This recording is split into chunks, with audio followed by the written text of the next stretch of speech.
Hey, hello everybody. My name is Jose Reyes, and today I will be reacting to this activity of paraphrasing that I did. And I am paraphrasing the audiobook of The Art of War, written by the Chinese general and author Sun Tzu. This book was released around the years 475 and 221 BC. So it's a pretty old book, and because its adaptation to the English language was very early, and it hadn't evolved that much ever since. There were some words that were new to my vocabulary that I had to repeat it to uh, fully understand the meaning of was being given, right? So, without any further ado, I must point out that I did commit a few mistakes, like the one I just mentioned. But with all in all, I believe that the message got through in a proper way. So, without any further ado, let's jump right in. This is the art of war, and this is chapter 1, laying the plans. Sun Tzu said, "The art of war is of vital importance to the state. Sun Tzu said that a very important and vital thing for the state is the art of war. It is a matter of life and death, This involves either life or death, a road either to safety or to ruin. a road that may lead either to safety or may lead to ruin. Hence, it is a subject of inquiry, which can on no account be neglected. It cannot be neglected because it is a subject of inquiry. The art of war, then, is governed by 5 constant factors. This art of war is constructed by 5 important factors To be taken into account in one's deliberations, when seeking to determine the conditions obtaining in the field.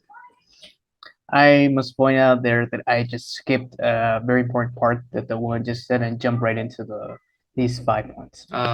Taking into account the conditions that are found in the field. These are 1. The moral law. First of all, 1. The moral law. 2. Heaven. 2. 3. Heaven. Earth. 3. Earth. 4. The commander. 4. Number 4. The commander. 5. Method and discipline. And finally, 5. Method and discipline.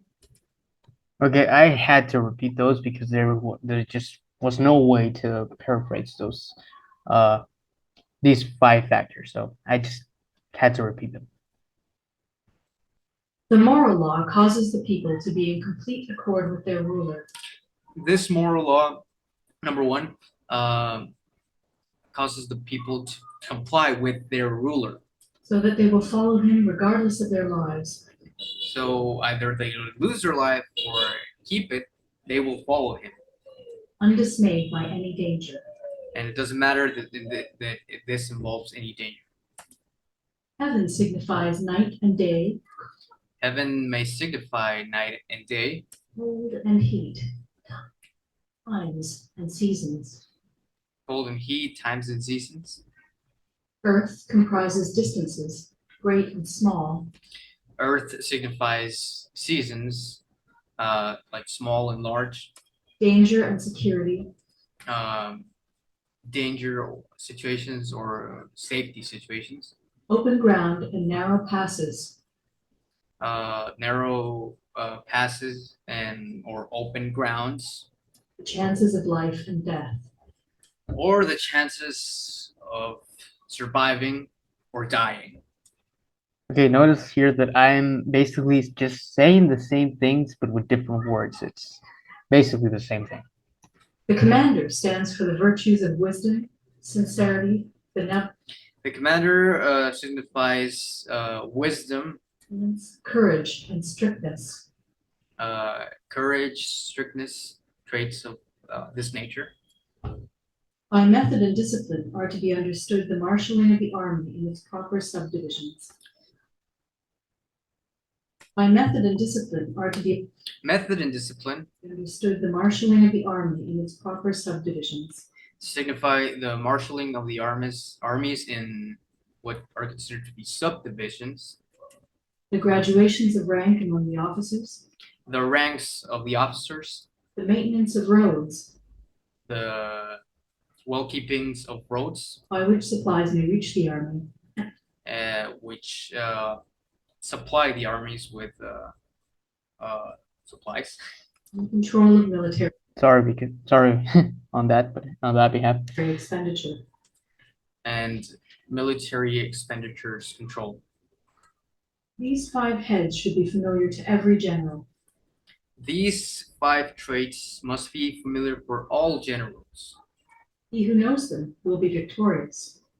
All of those that know these traits will be victorious, He who knows them not will fail. and those who do not will eventually fail.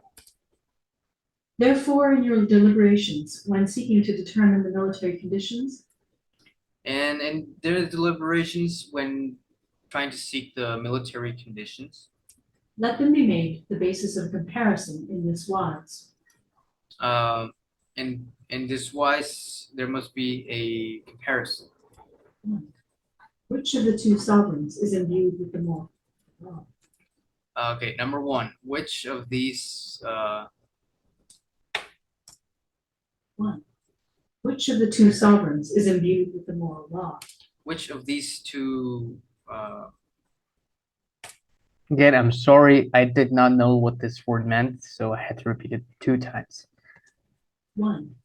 Which of the 2 sovereigns is which of the 2 sovereigns imbued with the moral law? is imbued with this moral law? 2. Which of the 2 generals has most ability? Number 2, which of these 2 generals in war will have more experience? 3. With whom lie the advantages derived from heaven and earth? 3, the advantages of heaven and earth lie with which general? 4. On which side is discipline most rigorously enforced? 5. 4. On which side is discipline most rigorously enforced? 4. And on which side may the troops be more rigorously informed? 5. Which army is stronger? 5, which army is the strongest? 6. On which side are officers and men more highly trained? 6, on which of the 2 armies are officers and military men more experienced or have more abilities? 7. In which army is there the greater constancy, both in reward and punishment? 7, in which army is there more constancy of victory or failure? By means of these 7 considerations, I can forecast victory or defeat.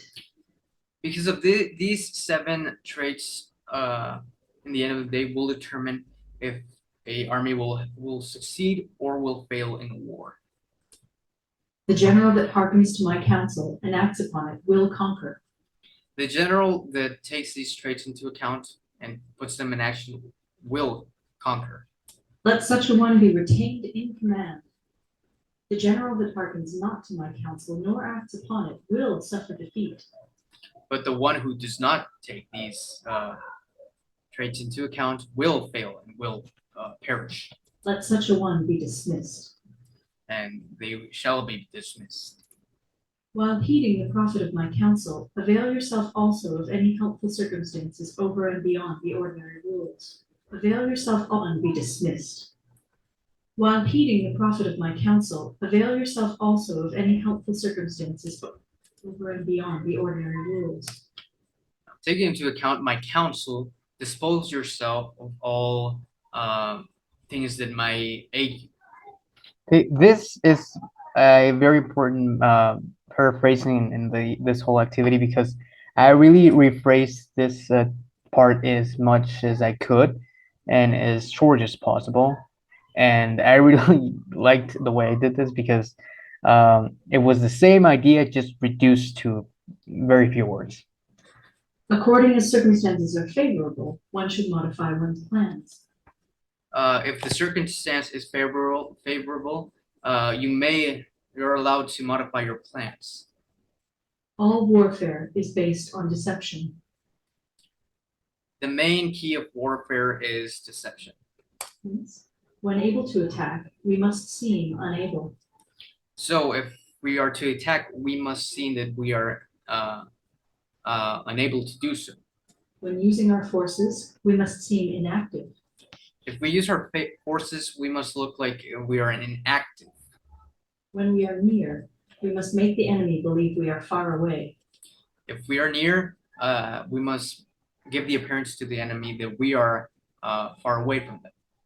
When far away, we must make him believe we are near. Same goes to the other side, vice versa. Hold out baits to entice the enemy. We must bait the enemy. Feign disorder and crush him. We must fake the disorder so we can crush our enemy. If he is secure at all points, be prepared for him. If he is heavily fortified, be aware of this. If he is in superior strength, evade him. If he is stronger than you, we must avoid him. If your opponent is of choleric temper, seek to irritate him. If the opponent has certain traits of choleric temper, we must If your opponent irritate him. is of choleric, if he is taking his ease, give him no rest. Okay, I was about to rehear that part, but eventually the idea came back to my mind. So If he is resting, we must take that away from him. If his forces are united, separate them. If his forces are dispersed, we must disperse them even more. Attack him. I totally forgot that part. I said dispersed when I should have said united or together. Where he is unprepared, appear where you are not expected.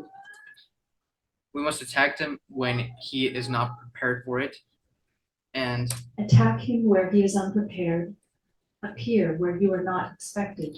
we must appear where our presence is not expected. Thank you very much.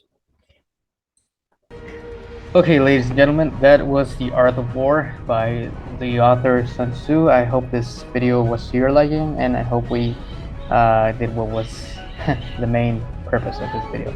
Thank you very much, and I'll be seeing you next time.